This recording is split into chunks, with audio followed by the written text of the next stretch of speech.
Over the past 12 weeks studying the What's the Point in Education course, we've been particularly interested in the history of education and the different aspects of it which have changed dramatically.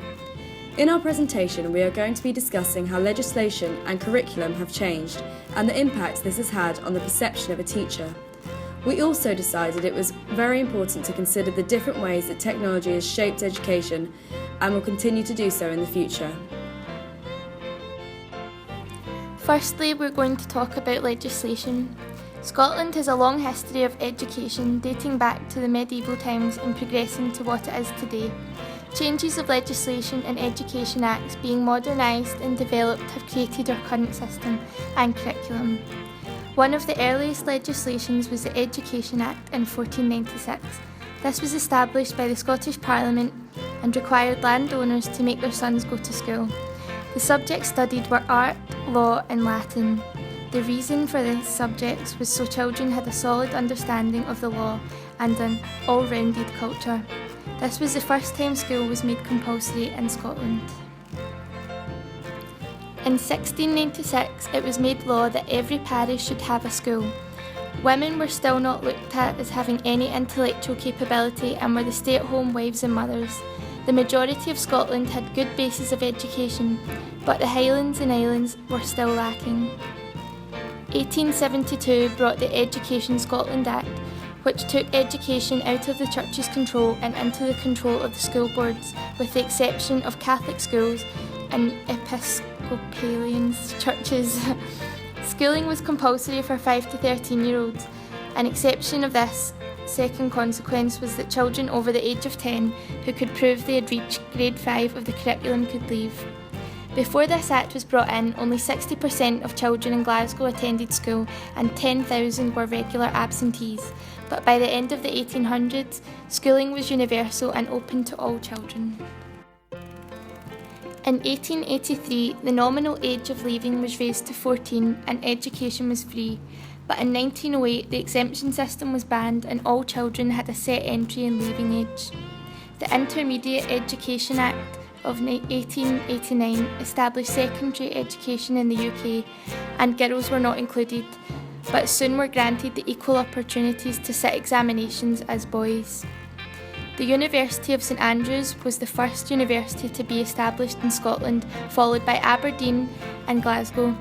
People went to university for sometimes under 2 years, often left with no qualifications, and could go from the ages of 15 and 16. From 1892, Scottish universities could admit and graduate women, and the number of women attending university gradually increased. The 1908 Education Act made the attendance of children to school the parents' responsibility. Compulsory medical inspections were introduced and also free school meals for children who needed it. This cause for social welfare concern came about around the same time as World War I, and the effects could be seen in the classroom. For example, greater emphasis placed on physical training and military drills. The Education Scotland Act 1980 emphasised the duty that the state has to giving young people an education and providing adequate facilities for social, cultural and recreative activities and for physical education and training. It also focused on inclusion and equality. The numbers of illiterate and uneducated adults decreased even more. The Scotland Act 1998 gave Scottish Parliament control over Scottish education, and in 2010 the Equality Act aimed to create equality and diversity and to give every individual child an equal opportunity no matter what race, gender, age or disability. Curriculum for Excellence was introduced around the same time, which focuses on learning and experiences rather than tests, therefore inclusion and equality were improved. As seen in the graph, the trend in the 1800s to present day is that as school leaving age increases, the number of students who go on to attend university also increases. This is due to the updating and progression of education legislation and raising the legal age of leaving school, which is currently 16 in Scotland. This section of our presentation will discuss how over time education has changed considerably.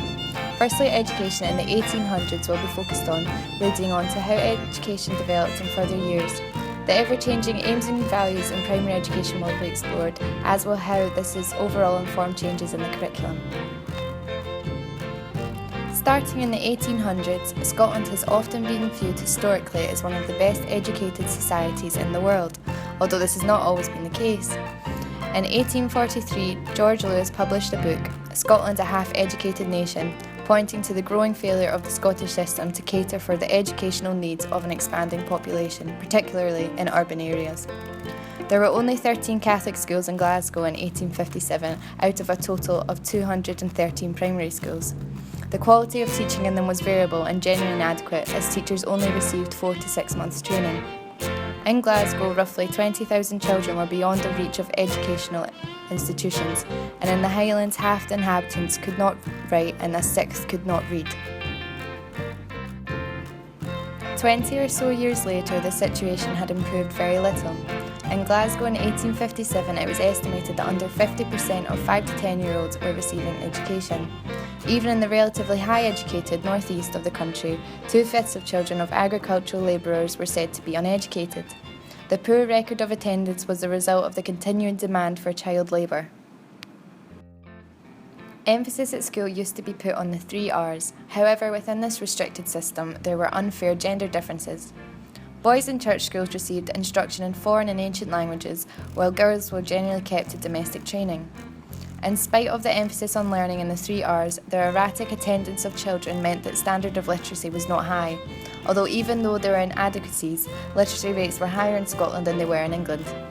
During the 1800s, although most children in Scotland were exposed to education, the quality was variable and the attendance was poor.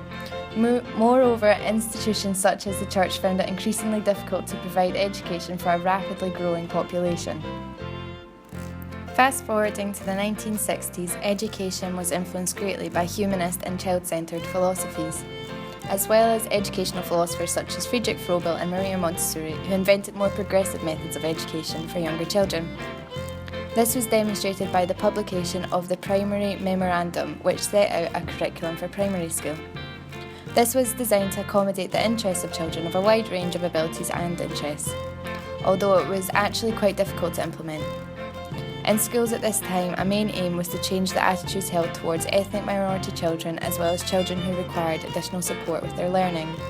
In order to do this, many pieces of legislation and documents were published in England, which were also adopted by Scotland. In the 1980s, England introduced its first national curriculum. It lacked definite aim and values and focused specifically on raising the academic attainment level of pupils in literacy, numeracy and science. In Scotland, similar educational developments were taking place. In 1987, a consultation paper issued by the Secretary of State for Scotland focused on a need for a clear definition of the context and objectives of a curriculum, including satisfactory assessment policies and better communication between school and parents.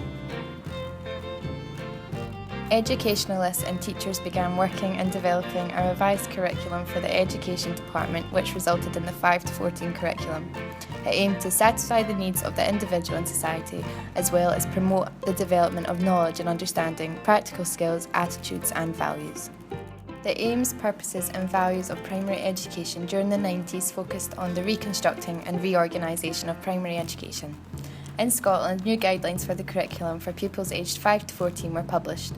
The curriculum aimed to develop pupils' literacy, numeracy and science skills at the same time as their abilities to communicate, express feelings and ideas, think critically, solve problems and live healthily.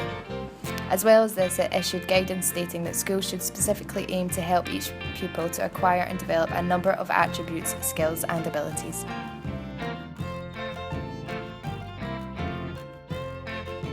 In Scotland, a national debate on the future of education, which began in 2000 when the Scottish Parliament approved 5 national educational priorities.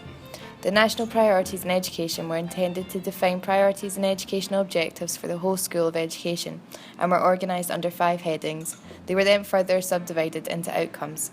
These were Achievement and Attainment Framework for Learning, Inclusion and Equality, Values and Citizenship, and Learning for Life. Following on from the national debate, the Scottish Executive published a policy and a series of publications followed after this, as did ongoing development work for a new curriculum framework which we now know as the Curriculum for Excellence. So, what is the Curriculum for Excellence? The Curriculum for Excellence is a framework designed to achieve transformation in education in Scotland by providing a coherent, more flexible and enriched curriculum from 3 to 18 that provides Scotland's children and young people with the knowledge, skills and attributes needed for life in the 21st century. The curriculum includes experiences which are planned for children and young people through their education, wherever they are being educated. It focuses on developing successful learners, confident individuals, responsible citizens and effective contributors. As we have already established, over time education has been transformed with various new pieces of legislation and a massive change in curriculum, but these factors have had an impact on many other aspects of education as well. One main element that we have been forced to alter is the perception of the teacher. Over many years, dating back as far as the Victorian era, there have been a set way people think about how teachers should behave and attributes which they must have, but these also must correspond with the environment in which they teach. In the past, before any theories about learning had been created, teachers were very much the centre of the classroom with one intent, to impart knowledge. This was done through simply standing at a blackboard in front of rows of young children with the expectation that they would be quiet, sit nice and listen, which very often would be ineffective. However, Skinner's implementation of behaviourism into the classroom changed the teacher's role and first began the development of teacher-pupil relationships. By supporting and encouraging learning with stimulants and reinforcements such as praise and rewards, the child's perception of the teacher changed. They were no longer strict and distant, but instead a relationship of trust could form, which in turn improves the child's ability to learn. However, teachers were still not taking full advantage of the classroom environment to maximise learning. Therefore, other theorists began research into how a teacher's presence could be utilised further in further development.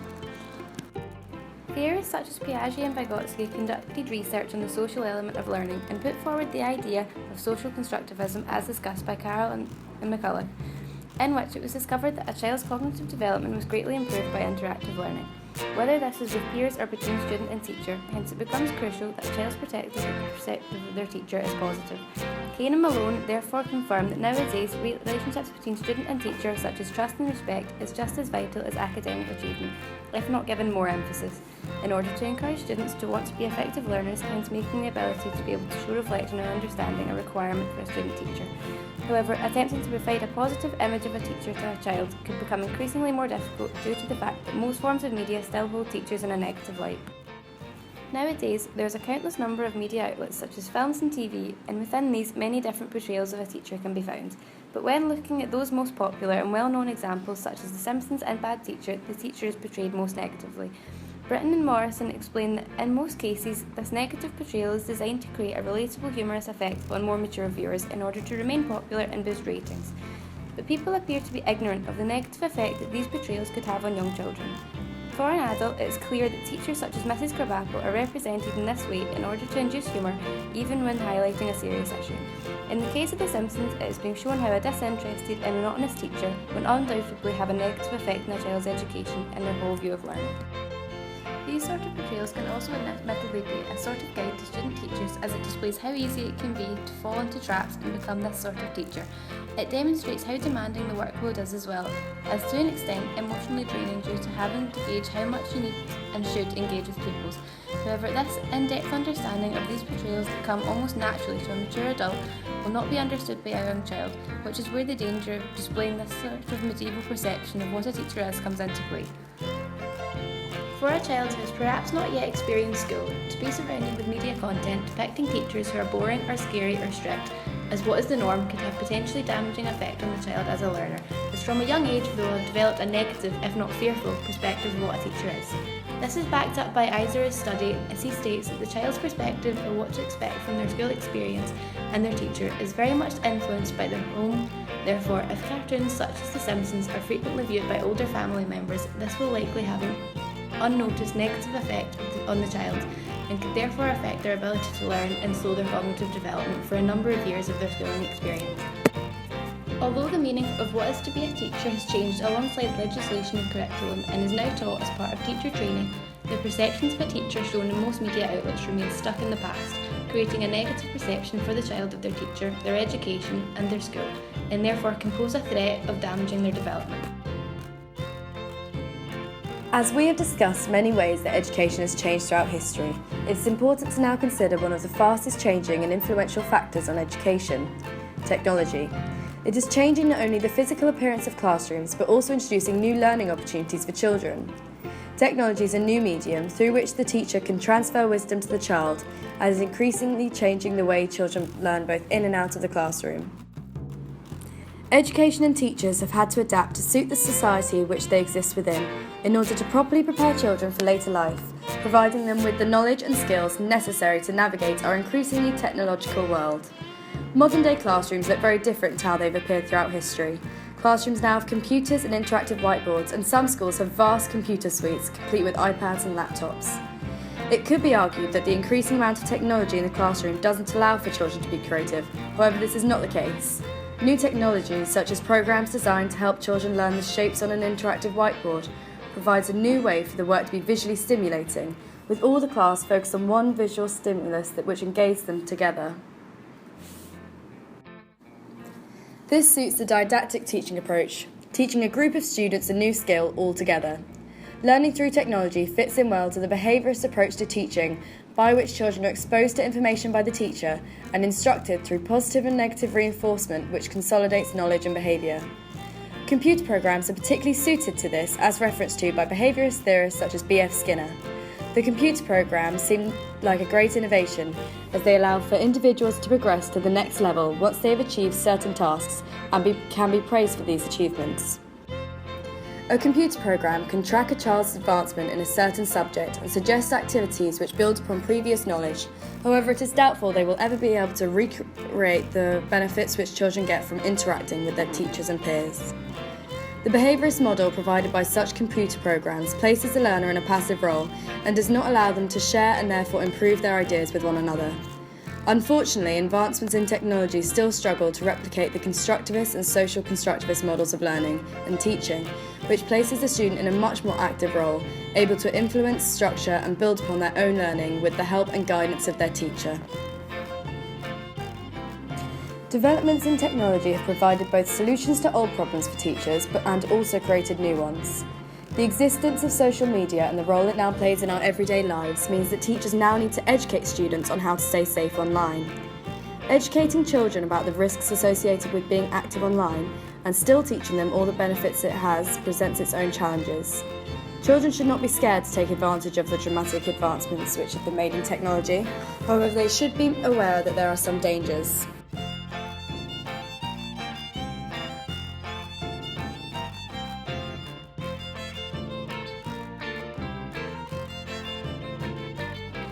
The curriculum will have to continue to adapt in order to accommodate the advancements in technology. When considering the dramatic changes from the environment of a classroom without any technology at all to a modern-day classroom, it invites the question of where technology will take education in the future.